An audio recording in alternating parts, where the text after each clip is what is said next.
ವಾಯೂನಾಂ ಶೋಧಕಾಃ ವೃಕ್ಷಾಃ ರೋಗಾಣಾಮಪಹಾರಕಾಃ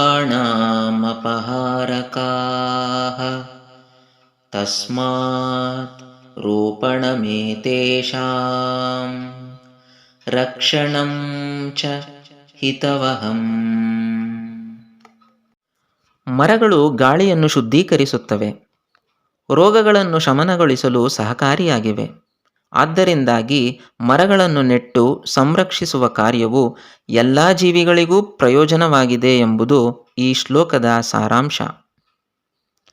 ಈ ಸತ್ಯವನ್ನು ಅರಿತಿದ್ದ ನಮ್ಮ ಪೂರ್ವಜರು ಗಿಡಮರಗಳನ್ನು ದೇವರ ರೂಪದಲ್ಲಿ ಆರಾಧಿಸುತ್ತಿದ್ದರು.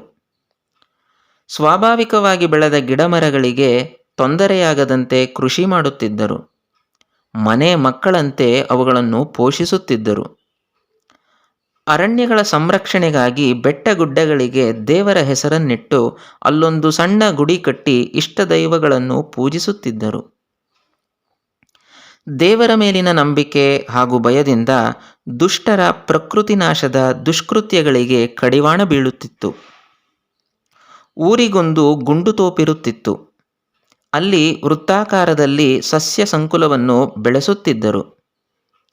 ಪ್ರತಿ ಗ್ರಾಮದಲ್ಲಿಯೂ ನಾಗಬನವಿರುತ್ತಿತ್ತು. ದೇವರ ಕಾಡುಗಳು ಕಾಣಸಿಗುತ್ತಿದ್ದವು.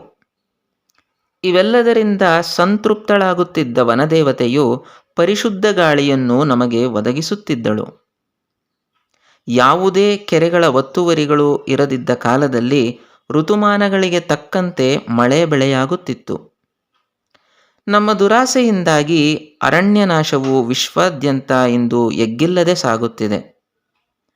ನಮ್ಮ ಈ ಸುಂದರ ಭೂಮಿಯ ಉಳಿವಿಗಾಗಿ ನಾವು ಎಚ್ಚೆತ್ತುಕೊಳ್ಳಬೇಕಿದೆ. ದಿನನಿತ್ಯ ನಾವು ನಮ್ಮ ಪರಿಸರದಲ್ಲಿ ಸಾವಿರಾರು ಮರಗಳನ್ನು ನೋಡಿರುತ್ತೇವೆ. ಆದರೆ ಬೆರಳೆಣಿಕೆಯಷ್ಟು ಮರಗಳ ಹೆಸರುಗಳು ಮಾತ್ರ ನಮಗೆ ತಿಳಿದಿರುತ್ತದೆ. ಹೀಗಾಗಿ ನಾವೀಗ ಅವುಗಳ ಬಗೆಗಿನ ಮಾಹಿತಿಗಳನ್ನು ಪಡೆಯೋಣ. ಮೊದಲಿಗೆ ನಾವೀಗ ಮರಗಳನ್ನು ಹೇಗೆ ವರ್ಗೀಕರಿಸಲಾಗಿದೆ ಎಂದು ತಿಳಿದುಕೊಳ್ಳೋಣ. ಮರಗಳಲ್ಲಿ ಮುಖ್ಯವಾಗಿ 2 ವಿಧಗಳಿವೆ. ಅವುಗಳೆಂದರೆ ಎಂಡೋಜಿನಸ್ ಮರಗಳು ಹಾಗೂ ಎಕ್ಸೋಜಿನಸ್ ಮರಗಳು.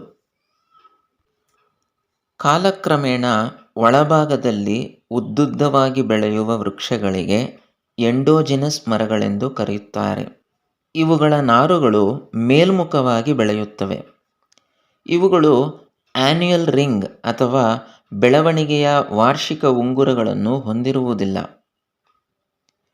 ಇವು ಇಂತಹ ಉದ್ದನೆಯ ನಾರುಗಳನ್ನು ಮಾತ್ರ ಹೊಂದಿರುತ್ತವೆ. ತೆಂಗು, ಅಡಿಕೆ, ಬಿದಿರು ಇವುಗಳೆಲ್ಲವೂ ಎಂಡೋಜಿನಸ್ ಮರಗಳಾಗಿವೆ.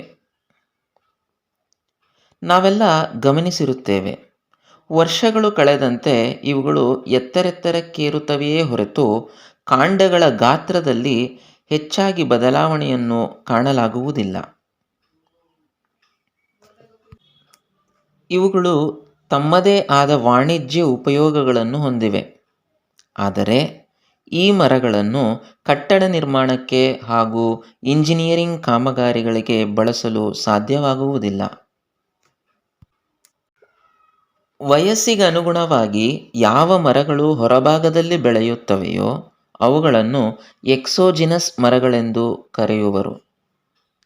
ಪ್ರತಿ ವರ್ಷವೂ ಇವುಗಳು ಹೊರಮುಖವಾದಂತೆ ಸುತ್ತಲೂ ಬೆಳೆದು ಗಾತ್ರವನ್ನು ಹಿಗ್ಗಿಸಿಕೊಳ್ಳುವುದರಿಂದ ಇವುಗಳಲ್ಲಿ ನಾವು ಆನ್ಯುಯಲ್ ರಿಂಗ್ಗಳನ್ನು ಕಾಣಬಹುದಾಗಿದೆ.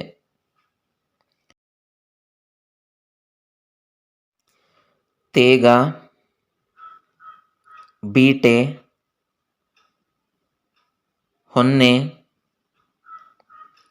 ಇತ್ಯಾದಿ ಮರಗಳು ಎಕ್ಸೋಜಿನಸ್ ವೃಕ್ಷಗಳಿಗೆ ಉದಾಹರಣೆಗಳಾಗಿವೆ. ನಮಗೆ ತಿಳಿದಿರುವಂತೆ ಇವುಗಳನ್ನು ನಾವು ನಿರ್ಮಾಣ ಕಾರ್ಯಗಳಿಗೆ ಉಪಯೋಗಿಸಬಹುದಾಗಿದೆ. ಎಕ್ಸೋಜಿನಸ್ ಮರಗಳಲ್ಲಿ 2 ವಿಧಗಳಿವೆ. ಅವುಗಳೆಂದರೆ ಕಾನಿಫರ್ಸ್ ಅಥವಾ ಎವರ್ಗ್ರೀನ್ ಮರಗಳು ಹಾಗೂ ಡೆಸಿಡಸ್ ಮರಗಳು.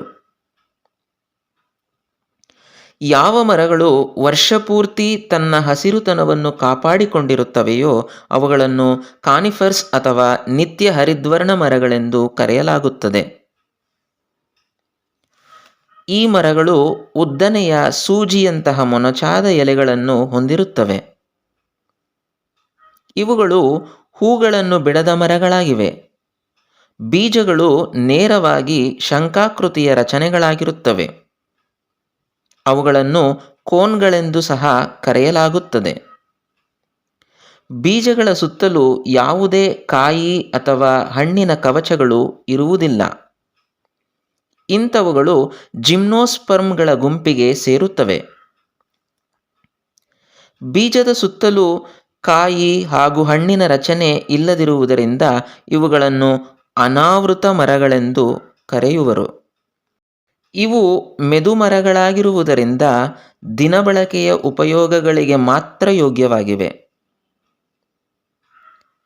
ನಮ್ಮ ಭಾರತದ ಹಿಮಾಲಯ ಪ್ರದೇಶಗಳಲ್ಲಿ ನಾವಿಂತಹ ಮರಗಳನ್ನು ನೋಡಬಹುದು.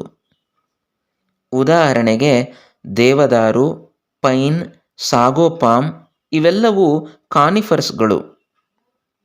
ಹಾಗೆ ಇವೆಲ್ಲವೂ ಜಿಮ್ನೋಸ್ಪರ್ಮ್ಗಳ ಗುಂಪಿಗೂ ಸೇರುತ್ತವೆ. ಈಗ ಡೆಸಿಡಸ್ ಮರಗಳೆಂದರೇನೆಂದು ತಿಳಿದುಕೊಳ್ಳೋಣವೇ? ಹೊಂಗೆ ಮರ, ತೇಗದ ಮರ, ಬಾದಾಮಿ ಮರಗಳು ಚಳಿಗಾಲದಲ್ಲಿ ಹಣ್ಣೆಲೆಗಳನ್ನು ಉದುರಿಸುವುದನ್ನು ನಾವೆಲ್ಲರೂ ನೋಡಿದ್ದೇವಲ್ಲವೇ? ಇವುಗಳು ಡೆಸಿಡಸ್ ಮರಗಳಿಗೆ ಉದಾಹರಣೆಗಳಾಗಿವೆ. ಋತುಗಳಿಗನುಸಾರವಾಗಿ ಇವುಗಳು ಎಲೆಗಳನ್ನು ಸಂಪೂರ್ಣವಾಗಿ ಉದುರಿಸಿ ಹೊಸ ಚಿಗುರುಗಳನ್ನು ಪುಟಿದೇಳುವಂತೆ ಮಾಡಿಕೊಳ್ಳುತ್ತವೆ.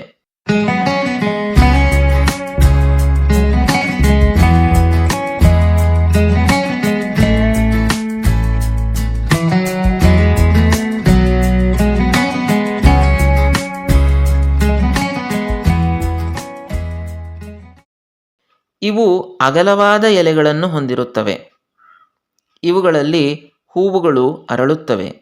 ಬೀಜಗಳು ಕಾಯಿ ಹಣ್ಣುಗಳಿಂದ ರಕ್ಷಣೆಯನ್ನು ಪಡೆದುಕೊಂಡಿರುತ್ತವೆ. ಆದ್ದರಿಂದ ಇವುಗಳನ್ನು ಏಂಜಿಯೋಸ್ಪರ್ಮ್ಸ್ ಆವೃತ ಮರಗಳೆಂದು ನಾವು ಕರೆಯಬಹುದಾಗಿದೆ. ಕಾನಿಫರ್ಸ್ಗೆ ಹೋಲಿಸಿದರೆ ಇವು ತುಂಬ ಗಟ್ಟಿಯಾದ ಮರಗಳಾಗಿವೆ. ಹಾಗಾಗಿ ನಾವು ಇವುಗಳನ್ನು ನಿರ್ಮಾಣ ಕಾರ್ಯಗಳಿಗೆ ಮತ್ತು ಇನ್ನಿತರ ಇಂಜಿನಿಯರಿಂಗ್ ಅಪ್ಲಿಕೇಶನ್ಸ್ಗಳಿಗೆ ಬಳಸಬಹುದಾಗಿದೆ.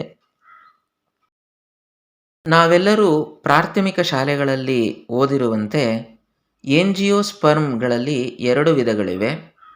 ಅವುಗಳೆಂದರೆ ಮೊನೊಕಾಟ್ ಹಾಗೂ ಡೈಕಾಟ್ ಸಸ್ಯಗಳು, ಅಂದರೆ ಏಕದಳ ಹಾಗೂ ದ್ವಿದಳ ಧಾನ್ಯಗಳು.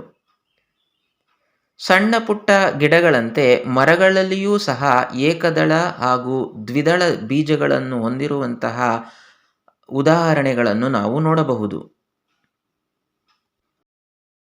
ಇವಿಷ್ಟು ಮರಗಳ ಪ್ರಮುಖ ವಿಂಗಡಣೆಯಾಗಿದೆ. ಇದಲ್ಲದೆ ವಾಣಿಜ್ಯ ಪ್ರಯೋಜನಗಳ ಆಧಾರದ ಮೇಲೂ ಸಹ ನಾವು ಮರಗಳನ್ನು ವಿಂಗಡಿಸಬಹುದು. ನೋಡಿ, ಇವೆಲ್ಲವೂ ಟಿಂಬರ್ಗಳಿಗಾಗಿ ಬೆಳೆಸಲಾಗುವಂತಹ ಮರಗಳು.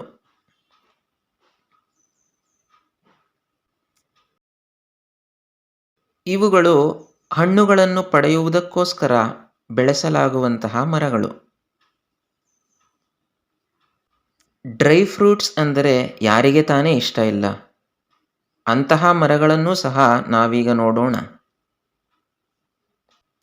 ಕಾಗದದ ತಯಾರಿಕೆಯಲ್ಲಿ ಬಳಸಲಾಗುವ ಪಲ್ಪ್ ಮರಗಳನ್ನು ವೀಕ್ಷಿಸೋಣ.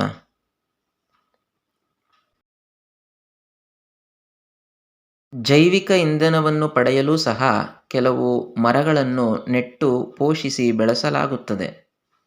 ಅವುಗಳನ್ನು ನೋಡೋಣ ಬನ್ನಿ. ಇನ್ನು ಕೆಲವು ಅಲಂಕಾರಿಕ ವೃಕ್ಷಗಳಿವೆ. ಅವುಗಳ ಕಡೆಗೂ ಒಮ್ಮೆ ಕಣ್ಣಾಡಿಸೋಣ.